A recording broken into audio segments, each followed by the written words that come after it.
Morning.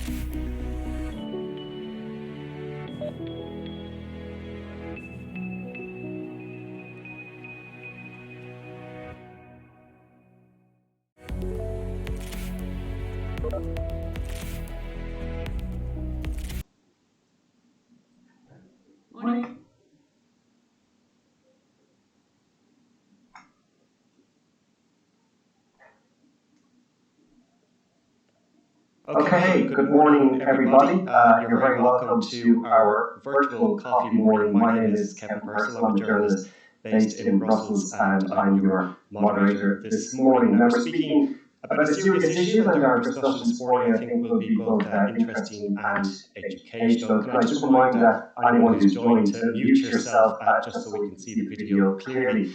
Now, breast cancer, unfortunately, is still the most common type of cancer in women in the EU and the one that causes the most deaths. Europe has a plan to beat cancer, and work is underway in both the Commission and the Parliament to do so. We'll be hearing from politicians, NGOs, patient ambassadors, and those working on the front line. So I'd like to introduce our speakers now. Our co-hosts this morning are Cindy Franssen, MEP, and DPP Group Coordinator on the Special Committee on Beating Cancer, and Francis Fitzgerald, MEP and EPP Group Coordinator on the Committee on Women's Rights and Gender Equality. Our special guest is the European Commissioner for Health and Food Safety, Stella Kyriakides. Our panelist, Sarah Carey, writer, broadcaster and communications consultant, Dr. Susan O'Flanagan, senior clinical psychologist in St Vincent's University Hospital in Dublin, patient ambassadors Roisin Dunn and Mairead O'Sullivan, Barbara Klein, communications officer with Europa, Donna, and Helen Forrestal, director of nursing services at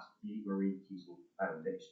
So just to explain the format a little bit, the session is divided into two different themes. The first is equal access to care. What can the EU do? The second is breast cancer isn't pink. And Helen will be looking at mental health in that section in the second half. So we'll get going, but before we do have a number of other MEPs in our audience, and feel free to jump in during the Q&A session at the end of each half. So I'll get going. I know the Commissioner might not be able to stay for the entirety of the session, so I will invite her to speak now. Commissioner, the floor is yours. Thank you. Good morning, everyone. Honourable members, dear friends, I would like to say it's really a great pleasure to be able to join this coffee morning, even in a virtual way, and to be discussing such an important issue such as cancer and, of course, breast cancer, being the International Breast Cancer Awareness Month. I want to start by saying how important the exchanges I've been able to have over the past 2 months with stakeholders have been in building up the Europe's Beating Cancer Plan. It has been a particularly challenging time for everyone. It still is a challenging time for everyone. Building up this plan has really remained a priority for the European Commission, and we hope to be presenting it at the end of this year. We are strongly committed to work towards the objectives of this plan, which I'd like to share a little bit with you today in this brief intervention. I'd also like to say that I'm really very looking forward to my first meeting with the European Parliament Special Committee on Cancer tomorrow, because I believe that in order to make a difference with cancer, any type of cancer, we need to work on partnerships, and partnerships really have to be the center point. Nobody can do this alone. I want to share some thoughts with you on the Europe's Beating Cancer Plan, and also bring it also in relation to COVID-19 and the pandemic. I am very aware that this pandemic has really created very difficult situations for many patient groups, and of course cancer patients and breast cancer, women with breast cancer, women trying to access screening services have been really heavily impacted. I was interested in the second part of the session saying that breast cancer isn't always pink. Pink is a color, but it's also an attitude, and I think it has been a very difficult time for breast cancer patients over the last 10 months, and the ongoing nature of this pandemic is putting added stress and anxiety. So with the Europe's Beating Cancer Plan, we want to do a great deal more in the areas of prevention of cancer, in the areas of detection and early diagnosis, and this is crucial, in the areas of treatment, improving access to treatment, and in better care and support for those who are living with breast cancer. It's very important to have this holistic approach and to tackle with specific actions every single step of the cancer patient's journey. It is an essential part to support a sustainable recovery from COVID-19. And this is why I'm already highlighting to Ministers of Health the importance of looking at how cancer patients are accessing screening and treatment programs and have access to medicines and follow-up in the COVID-19 pandemic. So for ourselves, there has never been a more relevant time for this plan or a more important opportunity to look at cancer and tackle it in a very positive way. The Europe's Beating Cancer Plan will be running in parallel with a number of other future initiatives, all designed to improve cancer outcomes. As you know, we put forward a very ambitious EU for Health program, following the Council's decision, government's decision to substantially reduce the budget. I want to say here that it's still 4 times more than we have ever had for the standalone health program in the EU, and a significant amount of that will be devoted to the implementation of the Europe's Beating Cancer Plan. So we are really, this is a priority for this Commission, and we're moving ahead with all the actions that we'll be putting forward at the end of this year. The Horizon Europe Cancer Mission will be improving our evidence base in order to develop better policies, because as we all know, we need to have research-based actions. For myself, for ourselves, what is important is that through this plan we tackle the many inequalities that we know exist across but also within member states.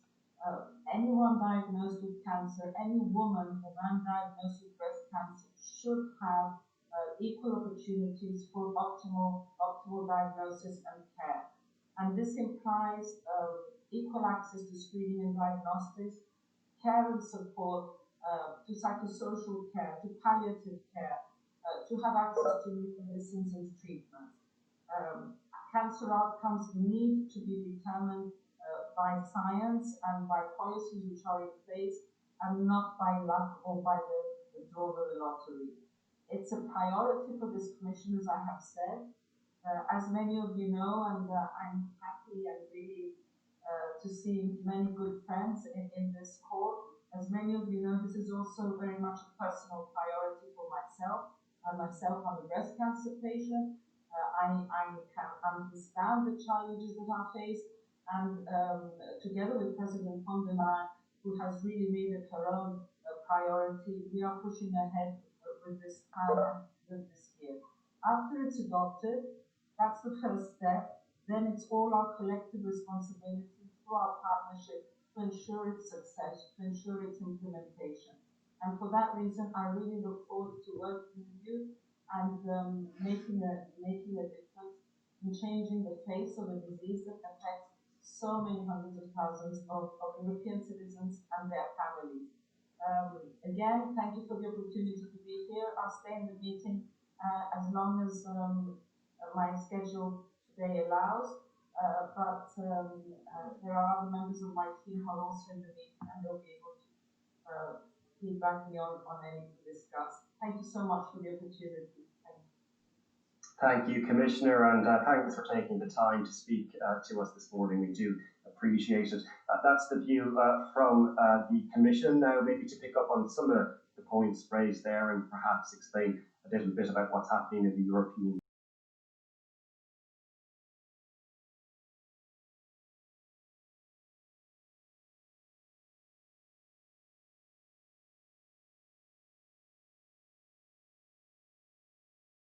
I want to thank you for giving me the floor. I would first of all like to thank Commissioner Kyriakides for her very inspiring and positive words. After having listened with great attention, I am very hopeful that we will be able to work very closely together with the BECA committee and that we will strive to improve the lives of so many women and also men, as you mentioned, in the coming years. Unfortunately, we see indeed that there are still disparities within member states with regard to screening, with regard to access to treatment and differences in survival rates. And the main question we need to ask ourselves is the one on added value. What can we do at European level to change the lives of patients, also their families and the caregivers? And I start with screening. We can see that the screening rates for breast cancer are very different across the EU. Differences between member states, for example, in 2018, screening figures for women between the age of 50 and 69 went from 21% in Bulgaria to 84% in Finland. In my opinion, we shouldn't start pointing fingers to any individual country, that this doesn't help anyone, but we just need to listen to each other and learn from each other. The European added value here is quite obvious. The EU can and should take the lead to bring member states closer together. On screening, there is a second problem I would really like to mention. Next to the geographical gap, we should focus on reaching all groups in screening programs. Evidence shows we simply don't reach everyone we need to reach. For example, low educated women or women in poverty, we do not only need to spread the word on the existence of such programs, but also make sure that all women participate. They often don't participate because they're afraid of the results, because they won't be able to pay for the required treatment. And this leads us to the social health gap, another issue we will have to solve. And in doing so, we should also embrace new technologies, artificial intelligence, which offers many new possibilities for detecting cancers at an earlier stage and for more accurate, rapid and personalized treatment. This brings us seamlessly to the next point: access to treatment and care. When we talk about access to treatment, we talk amongst others about access to radiotherapy and cancer medicines. Radiotherapy is of huge importance of clinical outcomes. There remains a large gap between how it is currently used and in its effectiveness. We, for example, need more high quality equipment. This means investments. Early detection is one thing, best therapy is another. And this proves once more that the holistic approach is recommended as we do it in the BECA committee. And then the access to cancer medicines, shortage of oncology medicines pose a severe threat. For this reason, the expected pharmaceutical strategy of the European Commission will be of utmost importance. We need framework to improve notification of the shortages and an early warning system. We must enhance the transparency, traceability and security of the medicine supply chain, and the accessibility and affordability of medicines and treatments is key for all our patients. And I already raised the two main aspects of trying to improve chances of surviving breast cancer: early detection by better screening and swift access to the right treatment. But we should not stop at the moment the treatment is done. Aftercare is very important also, the survivorship. And think about the psychological aspects of breast cancer. Unfortunately, amputation is sometimes needed. We shouldn't neglect the psychological consequences of this. Aftercare is not only important for patients, but also for their family, their direct environment. We cannot forget about them. So I'm very hopeful after having listened to Commissioner Kyriakides and to hear that disparities in screening, access to care, and differences in survival rates between the member states will be within the priorities of the EU Beating Cancer Plan. And the Commissioner can count on us, the EPP members in the BECA committee, but also the entire PP group, to work together on this. Only by pooling our efforts, we can make the future better for breast cancer patients and for the prevention of this terrible disease. So let us do this every day of the year, and I thank you very much. Thank you, Cindy. Now, another MEP who's done a lot of work in this area prior to and since being elected to the European Parliament is Franssen Fitzgerald. I'll hand you over to Frances now. Good morning, everybody, and happy coffee morning. Lovely to see so many people on this call, and Commissioner, of course, you're an absolutely key person when it comes to moving the EU forward on cancer, and great that you could join us this morning. And so many of my colleagues are here. I see Maria, Alba, I see Deirdre, Stella, and many others, and I think that's a sign of the commitment and interest in the European Parliament to making sure that beating cancer is central to our work, and that we use every mechanism we have within the Parliament, within the Commission, to work on this issue. I've worked with Marie Keating, who are on this call, where we've done a lot of work in reaching out to disadvantaged, perhaps more vulnerable, marginalised women over the years. It's extremely important across Europe. I think the Commissioner will agree that we do this. Also, we have Europa, Donna. And I suppose when I first got involved with Europa, Donna, and Stella herself was involved for many years, what really struck me as fantastic, and putting my political hat on and seeing what was being done, was that what you had was this fantastic combination of researchers, of doctors, of people who've been affected directly with patients, researchers all working together.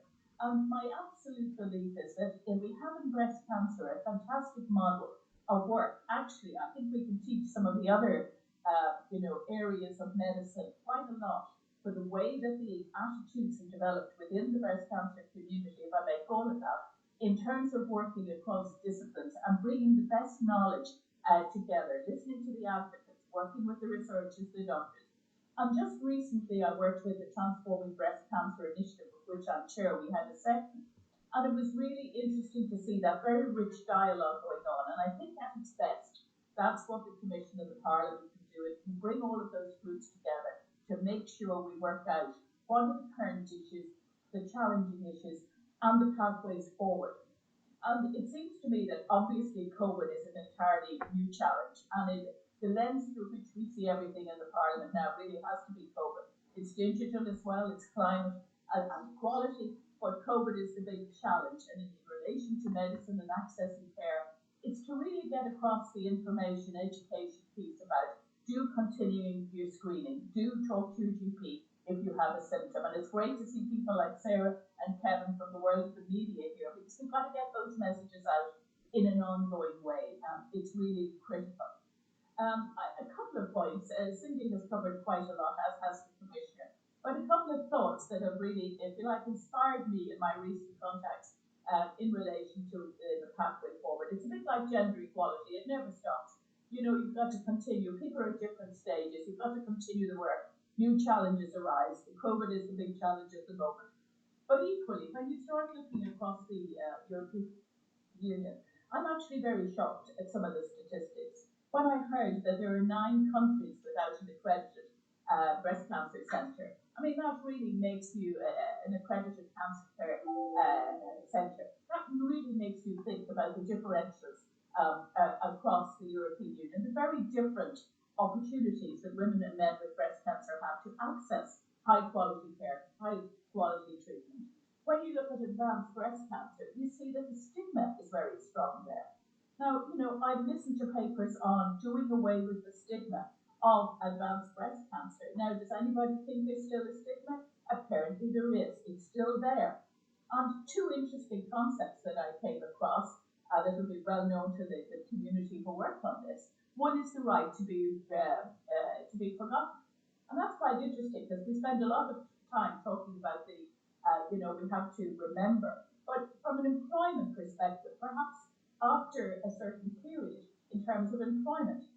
The right to get on with your life and not to have your entire life seen through the lens of it having been ill at a certain point with breast cancer.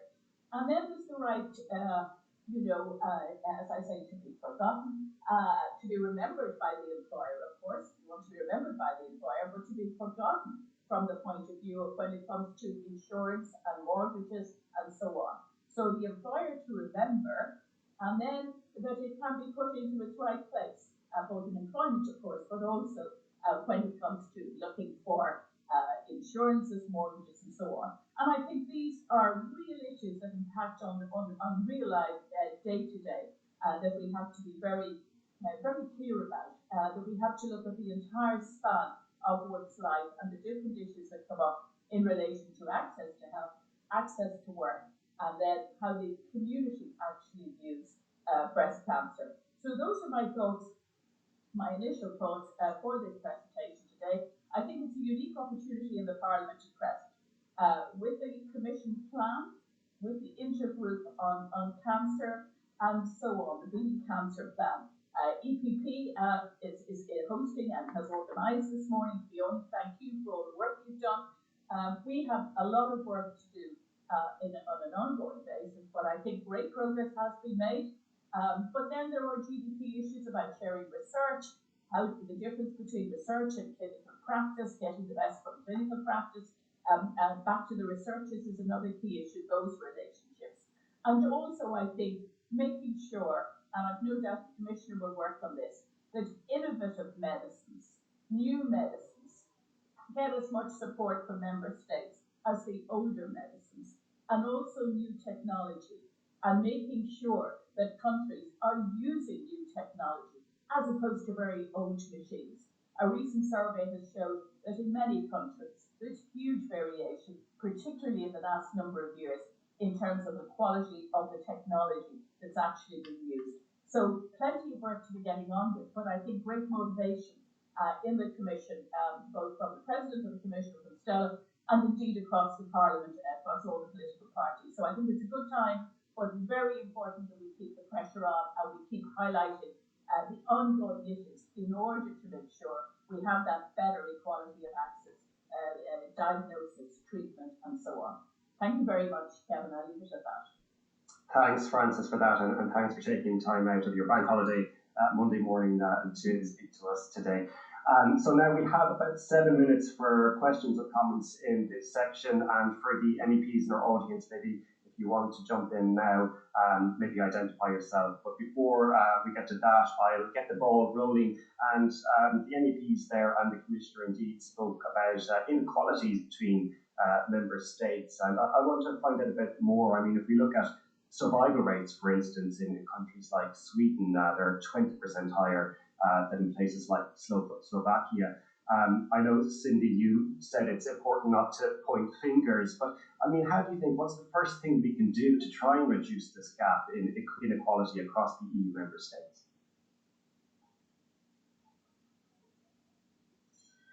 Let me first of all say that this is really shameful, and it should be a priority to close this gap. Someone who is diagnosed with breast cancer in Slovakia should have the same chances to survive as someone in Sweden.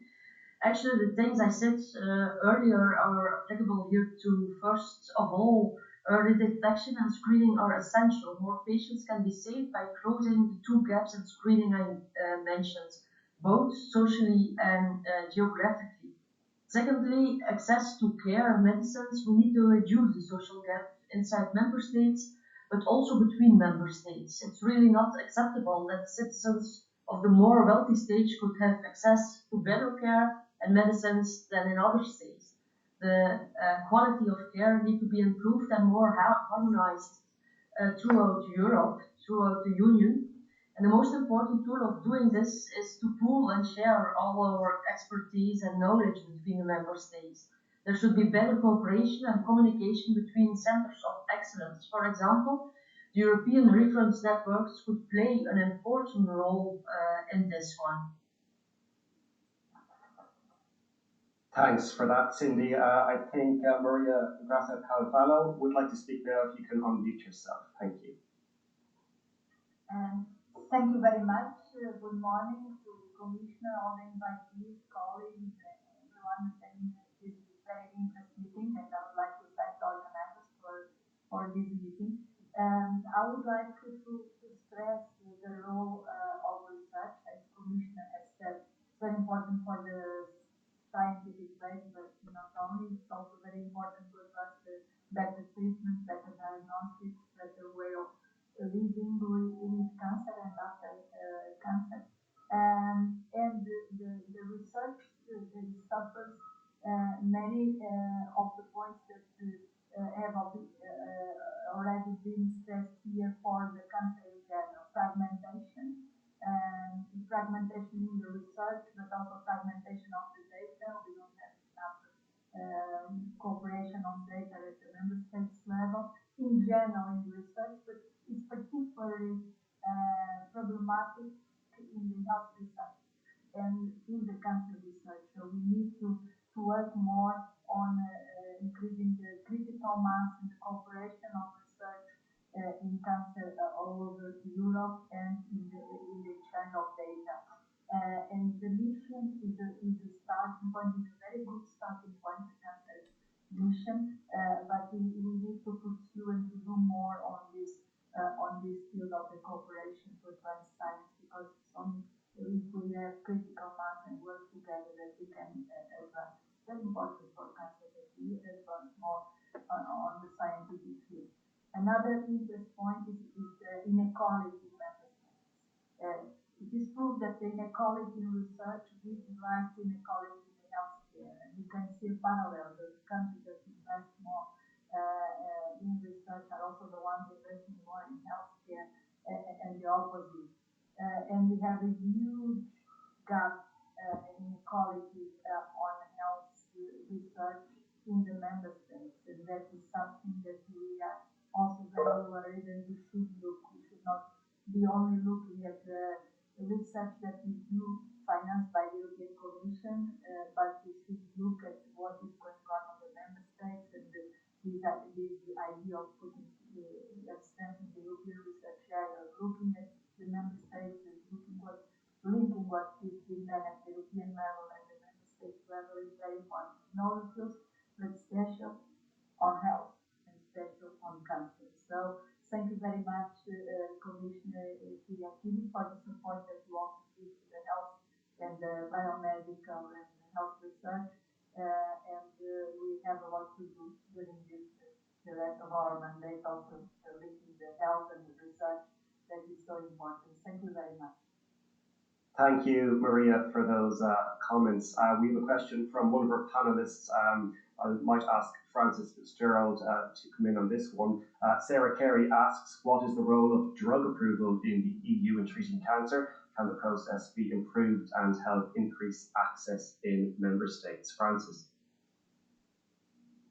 Our commissioner might be the most expert on that particular one, actually. But of course, I mean, I've been involved in interesting discussions recently about, innovative treatments across the board. I mean, we have it here in Ireland, we have it in other countries. How do you get the innovative treatments? How do you find a space for them? And I think it may be that we need a different, I'm not sure whether the Commissioner would agree or not now, but we need to find a way of making sure that the innovative drugs and technologies get a pathway into the budgets of member states in a quick enough way to ensure that they get to the right women and men with breast cancer in a speedy and effective way. I've no doubt the process could become faster. There is a lot of dissatisfaction with it. I do know that, and a sense that if you're used to giving funding for particular drugs, just getting the newer drugs in can be quite difficult.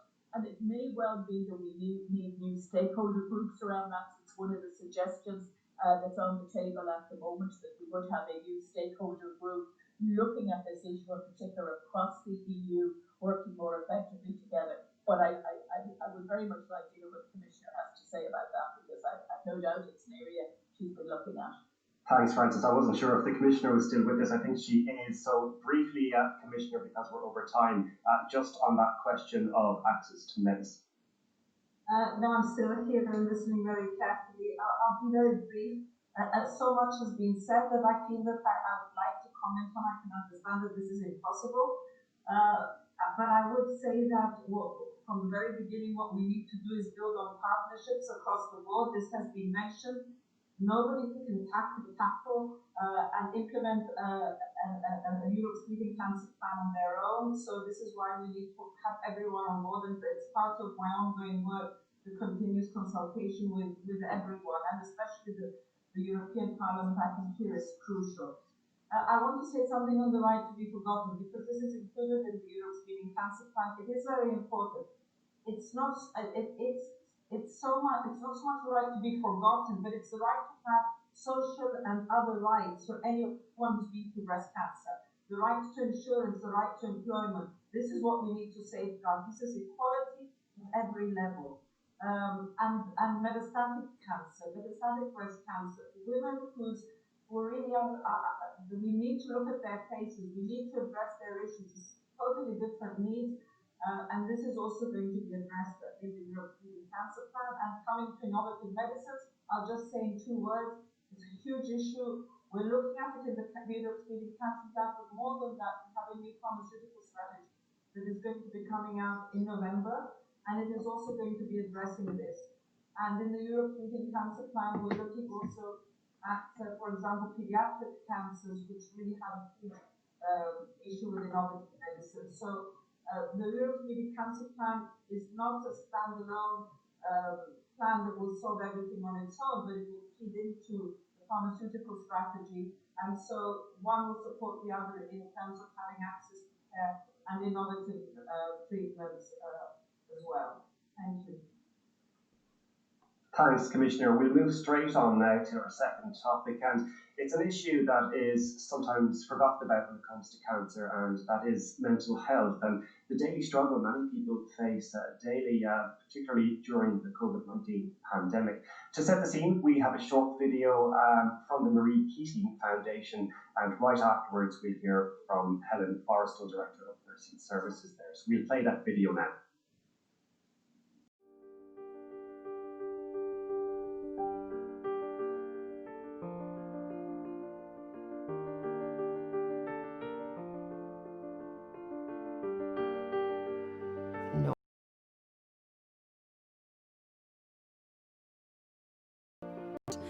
You know, women in pink and happy, and you want to buy a pretty pink dress for your daughter. It's not a colour that would appeal to me. Everyone's got their colour and their reasons for their colour. I have absolutely no issue with pink. It's fantastic that it's a global colour, it's a global image. Pink isn't synonymous with the cancer journey that I have taken and I'm currently on.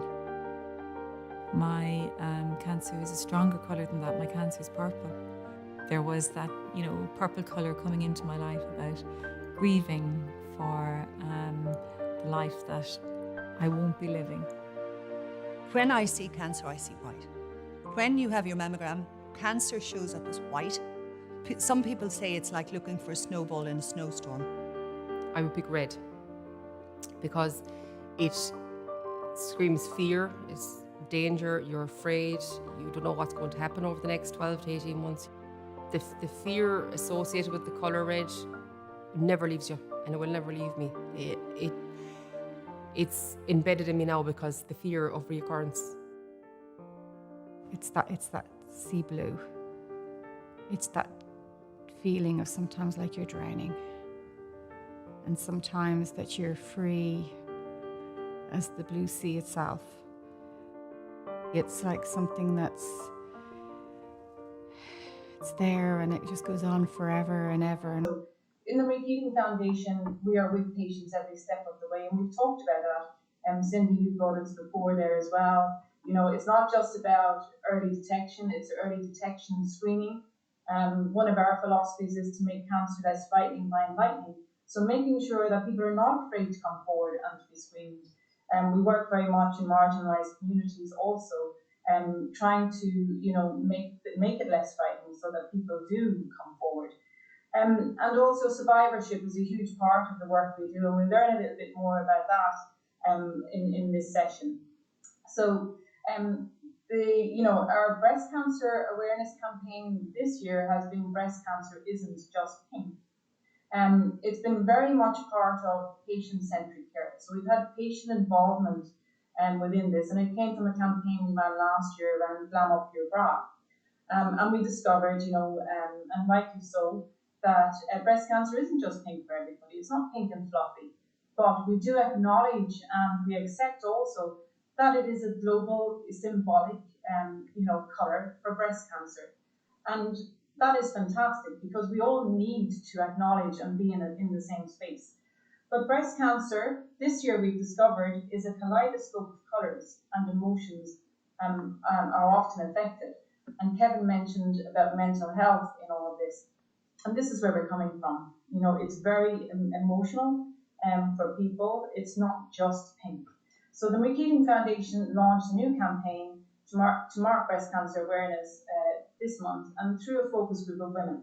And you saw those women in the video, but you also saw the uniqueness of their colour and why they might have chose that colour, even from a negative or a positive perspective.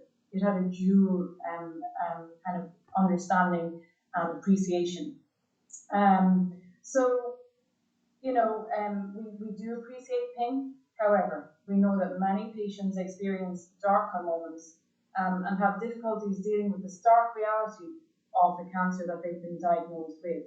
And they may feel very alienated by this overwhelming pink positiveness and happy feeling that is portrayed. So we've taken that a step further. And I suppose really what we're looking for today is the reality and the honesty and the depth of how people feel. We have brought breast cancer patients together with localized breast cancer, but also with metastatic breast cancer. So I'm going to introduce Sarah, and we heard a little bit about Sarah, but just bear with me a minute. Sarah is a journalist, and Sarah wrote an article some while back on Let's Declare War on cancer, on the cancer battle actually. So we're looking at that specifically, but the colour of cancer is also, a discussion and a viewpoint. But terminology in cancer is also that. So I'm going to bring Sarah on board, Sarah, and then Sarah is going to actually I suppose manage this panel discussion. Susan O'Flanagan is also a lead clinical psychologist in Vincent's Hospital. And one of the things that very, I suppose, comes forward with Susan is she has many conversations with patients and appreciates the unique set of challenges that patients feel and are living with, and the importance of gatherings like today to actually bring people together. We have Roisin Dunn, and Roisin is an ambassador for the Keating Foundation. Roisin was initially diagnosed in 2012 and stopped in her tracks with a diagnosis of stage 2 breast cancer. She had chemotherapy, bilateral mastectomy, radiotherapy, and 2 bouts of sepsis that actually put Roisin into a space with post-traumatic stress disorder and acute anxiety. And Roisin will talk a little bit about this. Roisin has been very much a part of the Keating family for some time now. We talked about survivorship earlier. Roisin was a big part of our 6-week Survive and Thrive programme and came out the other side transformed in a different way. But unfortunately for Roisin in 2018, she was re-diagnosed with metastatic breast cancer. But she's here to tell her story. She's living with a very good palliative care support team and is very positive in how she approaches her life and living her best life. We also have Mairead O'Sullivan, and Mairead is a member of Europa, Donna, Ireland. And Mairead is a mother of 3 teenagers. She's a proud Kerry woman, and that might mean something to us in Ireland, but it's the other side of the country, but also lives in beautiful West Cork. And Mairead really just wants to live her best life and see the lives of her 3 teenage boys unfold and be able to share that life with them for as long as she can. And we also have Barbara. So Barbara is from Europa, Donna. And Barbara is with us because she felt really strongly about being part of Europa Donna, and has a strong family history of breast cancer, which affected her and her family in her life. So Barbara was diagnosed in 2016. So I'd really like to bring Sarah to the panel now, Sarah and Susan to start with.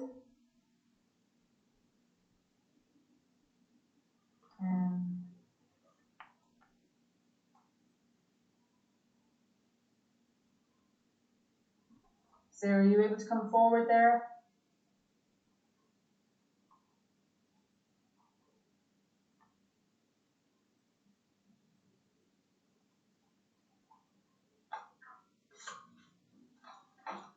Okay, I'm not sure if Sarah can hear us, Helen. Maybe we can skip on to the next person if they're there. So Susan, if Susan maybe could come forward. Susan, can you hear me? Yeah, can I be heard?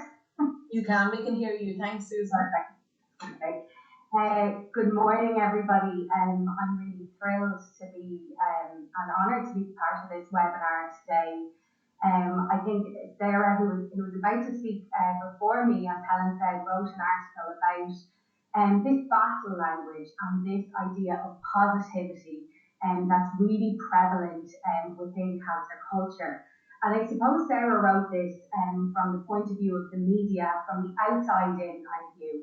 And from my work as a clinical psychologist and in a huge hospital setting in St Vincent's Hospital in Dublin, I have the privilege of hearing stories, of hearing patients' experiences, and hearing what this type of language and this type of positivity, the impact that this can have on people. So I suppose really just to speak to that a little bit today. I know that probably within the audience we have people with of all different ages, with different types of cancer, and at all different stages, from the point of diagnosis through treatment into survivorship, and potentially people at end of life as well. And what we know, and a couple of important points that I wanted to get through today from my work, is that there, and Cindy pointed to this earlier, is the psychosocial impact and effects that breast cancer can have on men and women. And we know that all of the physical ramifications of disease, but we also know that there's huge psychological, emotional, and social implications as well. And that these are really common and they're really understandable and really normal. And what we know is that people experience a range of difficulties, from isolation, loneliness, from low mood to anxiety, from grief and loss of identity, loss of role, loss of libido, loss of typical appearance and appearance changes. But we also know that there's huge existential issues that come with this territory as well. And some of these psychological implications of cancer are really poorly understood. And as well as that, there's a lot of social constraints around it. So some things it's okay to talk about, and some things are a little bit more taboo. So what we know is that the landscape of breast cancer is hugely, hugely individual.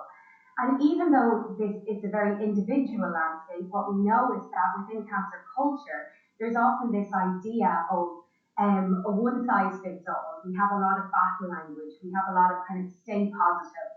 And I imagine if we were all here in a room together today, and I asked people if they had ever heard these terms, fighting, battling, surviving, winning, losing, positivity, that many people within the audience would have their hand raised.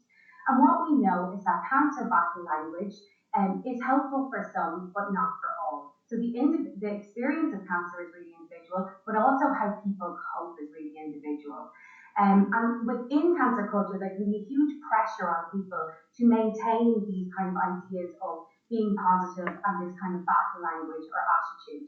And what I would say is that if this is helpful for you, and this is how you relate to your own experience, then continue to do so, and that's probably helpful for you. However, what I find in my work with people is that there's a huge number of people for whom this language and this type of attitude is very unhelpful and can increase distress. So what are some of the problems with this kind of battle language? Well, often we feel that many people don't feel that they fit with this kind of mode or way of coping with cancer. They have this idea that they should have a warrior-like fighting stance, but actually when they come into the room to meet with me, it's very different to how they truly feel. They tell me things like, I don't feel brave, I I don't feel able to fight. I feel very vulnerable. And so this can lead to very much of a disconnect and can lead to increased feelings of shame and guilt, negative judgment about how someone's coping with their cancer, reduced communication with families, and a feeling of disconnect. So really one of the things to remember is that your attitude to life in general is probably going to be how you approach your cancer as well. And so if there's a mismatch and you feel that you don't generally see yourself as a positive person or a glass half full, but you feel a pressure to have that type of mentality when you're going through your treatment, this can create quite a gap and can leave people feeling more vulnerable, more distressed, and more alone. Another thing is this idea of the positive and this pressure on people to be positive through their treatment. We know that feeling scared, feeling upset, feeling angry, feeling anxious are really normal and acceptable reactions when someone has a diagnosis and is going through treatment. And we even know that there's predictable times where these tend to become more apparent. So at the time of diagnosis, when treatment starts, at the end of treatment, or when people are going through scans. And we also know that we can be taken kind of by surprise as well. So at anniversaries, celebrations, and things like that, we can also experience really, really high levels of distress as well. And what can happen very often is this idea of this positive thinking can leave people normal emotional reactions feeling very invalidated. And really what it can do is it can act as a bit of a straitjacket to emotions. It can inhibit people getting help and it can lead to feelings of disconnection. And many researchers and many psychologists working in clinical practice advocate for this idea of allowing people to have a full range of emotions and that we shouldn't just be tied to this idea of the positive or this kind of battle language or mentality. And what we know actually from consistent scientific research evidence is that there is no evidence to suggest that having a battle attitude or being positive actually changes cancer outcomes. Now, what we do know is that our attitude can be helpful for our quality of life and for our well-being. But often people feel that they have to have this positive attitude and feel disconnected. So actually what we advocate for is more of a kind of clear thinking, irrational thinking, somewhere in between. If positive thinking and this battle attitude is not actually helpful for you. What it can do is this idea of the straitjacket of emotions, where our emotions are really important and feeling the full range of emotions is really important. When we're going through treatments and when we're going through all different scans and appointments and all that goes with it, our emotions can be really scary and they can be really overwhelming. And often people can feel a pressure to kind of keep positive, stay positive during this time. But again, we're leading to this sense of disconnection if we're forced into doing this. And also it can minimize our emotions. It can push us away from sadness, from fear, from anxiety, really important emotions that need to be felt and that often need to be acknowledged. But what we know is this kind of pushing them away, this minimization, this not trying to look at things that are already there. Often what they do is they make emotions persist. So often what we resist persists. So what we would suggest instead is maybe for people who don't find this language helpful, who don't find this battle attitude, this positive thinking helpful for them, that maybe they would be able to welcome and deal with emotions in a different way. What we know is that by naming our emotional experience, by accepting and tolerating emotions, by practicing a compassionate and a caring attitude to ourselves, and by seeking support from the likes of community-based services and professional support services, actually we can be much more authentic and honest and cope in a way that really fits for us when we're going through our cancer experience. So really from this conversation today, it's just about highlighting that this battle language, this tyranny of the positive, as many researchers write about, that exists within cancer culture, that many people do find that helpful. And if it's helpful for you, I would say continue to use it. However, really bringing attention to the fact that it is unhelpful for a large majority of people. And for those people, really important to hear that message, that emotions are welcome, authentic experience is welcome, and that if you don't feel that works for you, then that's okay, and maybe think about alternatives that could be supportive to you. Thank you so much, Susan. Susan, I think we've lost Sarah. Well, can you hear me, Helen? Oh yes, you're back in, right, Sarah? So now, hi everybody. Sorry I said that today. I did catch a lot of what Susan said, and it covered plenty of the territory that I was going to mention. So I won't lay everybody too long before they hear everybody else. There was just one point that I wanted to make, and that's and so obviously we've been talking about the usefulness of the war metaphors and the battle language. But one of the things I wanted to particularly mention was the issue of positivity. And obviously a huge amount of the work that organisations like Europa, Donna and the Keating Foundation do is, that patients can live well, and being positive is obviously absolutely essential to help you get up every day and get on with your life. But there's one part of that concerns me, and that's where we start to link positive feelings with treatment, that somehow being positive will actually help to cure you. And I think that can be unhelpful if people get into that way of thinking, particularly when everybody around them urges them to be positive, as if somehow being positive, will help actually fight the cancer. And I want to recommend everybody have a look at the work of the American journalist Barbara Ehrenreich, who wrote a super book on this called Smile or Die, which is very much an American philosophy as well. That if you simply imagine, a fantastic outcome, then you can actually make it happen. And in her book, she quoted one particular woman who wrote to the mind-body medical guru Deepak Chopra. And she wrote, even though I follow the treatments, have come a long way in unburdening myself of toxic feelings, have forgiven everyone, changed my lifestyle to include meditation, prayer, proper diet, exercise and supplements, the cancer keeps coming back. Am I missing a lesson here that it keeps reoccurring? I am positive I'm going to beat it, yet it does get harder with each diagnosis to keep a positive attitude. And I think that's something that we should maybe try to work to lift the burden from cancer patients around that.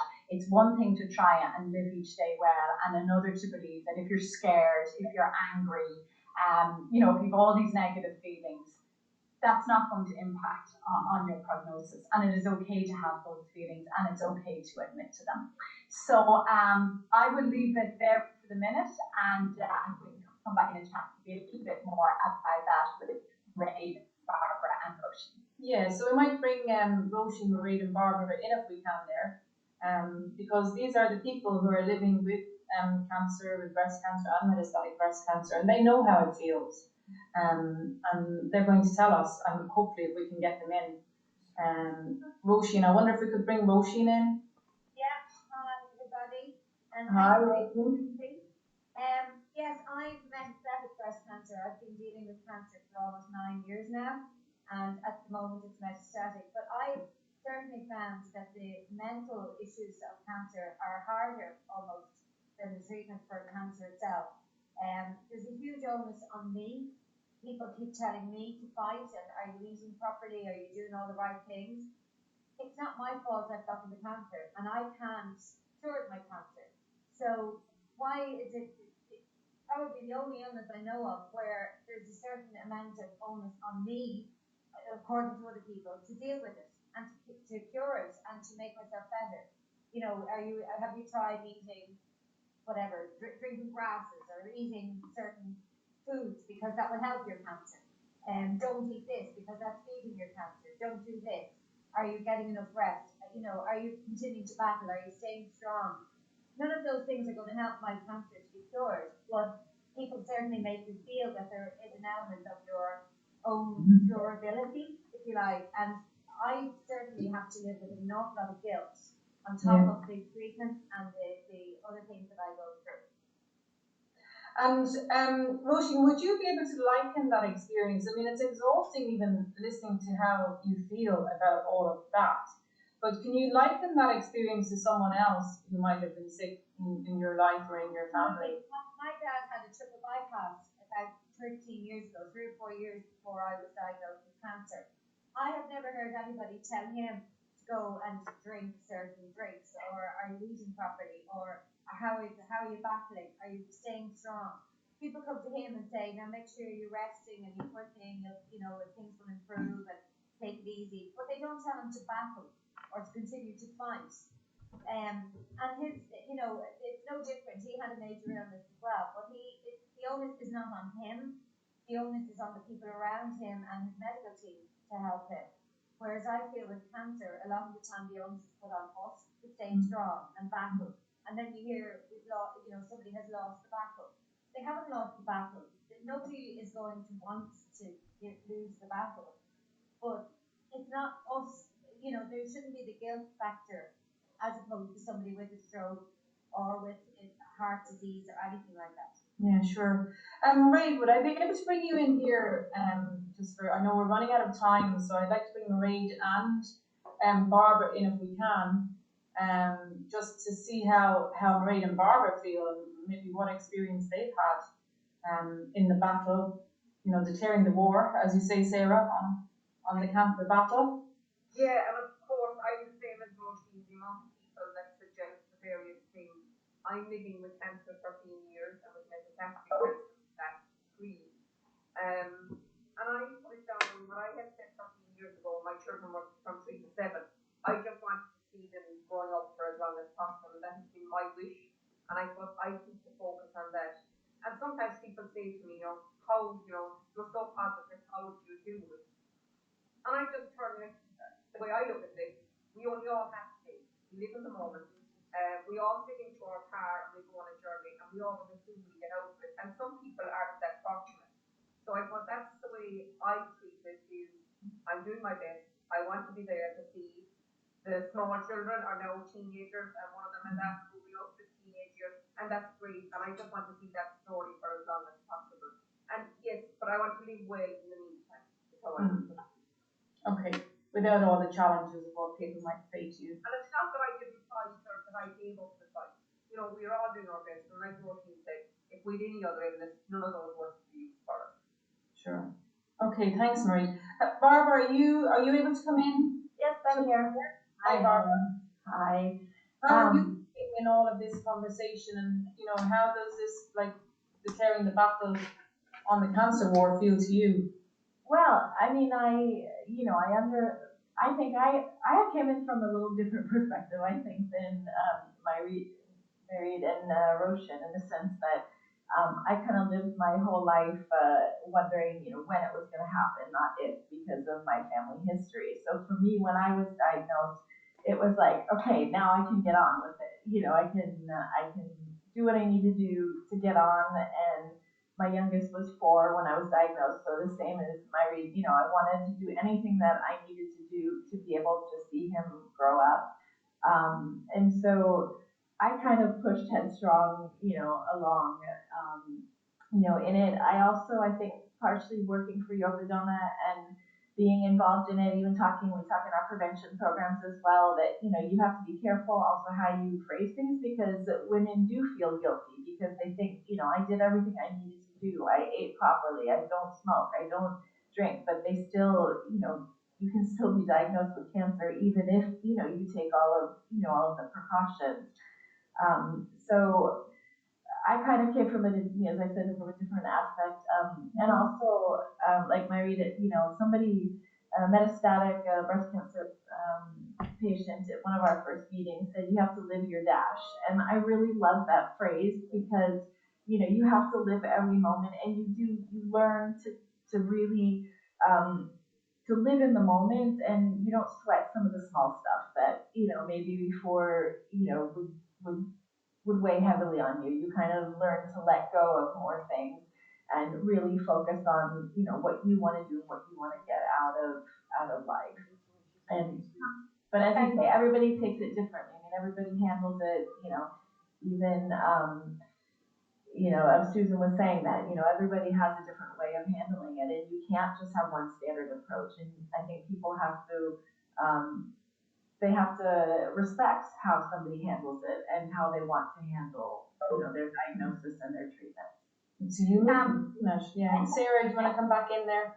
Yeah, just one thing in that, when we've been having this conversation, we've been assuming that this language is used by kind of well-meaning friends who are trying to say something encouraging, but I don't know if we had this conversation last week at the Keating Foundation discussion. A lot of people referenced that health professionals use this language too.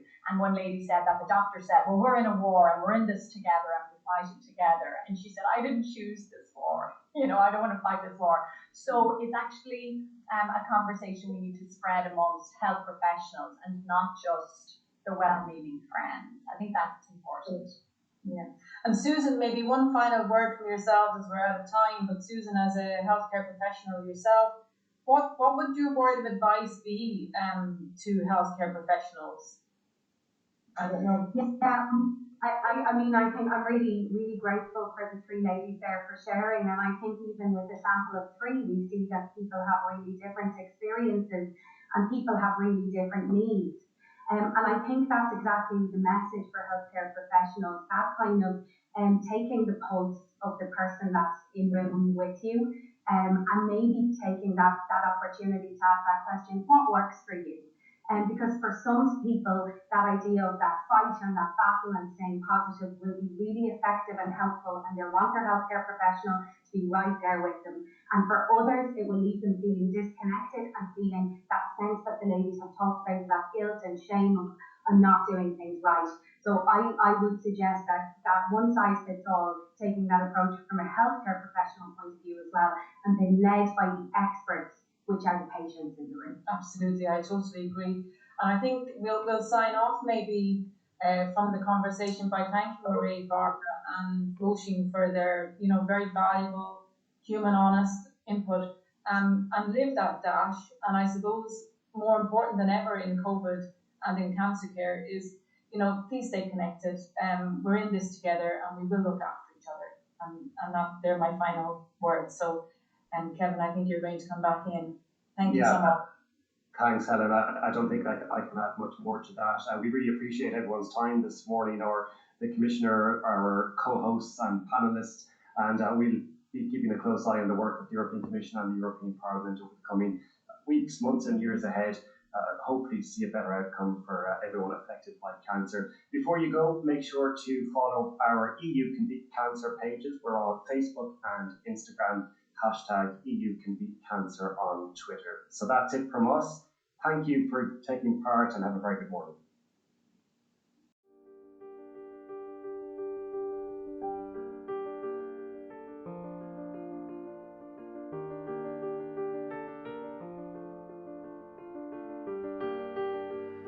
No, there's nothing pink about it at all. It's light and it's soft. Women in pink and happy and... You want to buy a pretty pink dress for your daughter. It's not a colour that would appeal to me. Everyone's got their colour and their reasons for their colour. I have absolutely no issue with pink. It's fantastic that it's a global colour. It's a global image. Pink isn't synonymous with the cancer journey that I have taken and I'm currently on. My cancer is a stronger colour than that. My cancer is purple. There was that, purple colour coming into my life about grieving for the life that I won't be living. When I see cancer, I see white. When you have your mammogram, cancer shows up as white. Some people say it's like looking for a snowball in a snowstorm. I would pick red because it screams fear, it's danger, you're afraid, you don't know what's going to happen over the next 12 to 18 months. The fear associated with the colour red never leaves you, and it will never leave me. It's embedded in me now because the fear of reoccurrence. It's that sea blue. It's that feeling of sometimes like you're drowning, and sometimes that you're free as the blue sea itself. It's like something it's there and it just goes on forever and ever. And unfortunately for me, my cancer isn't curable.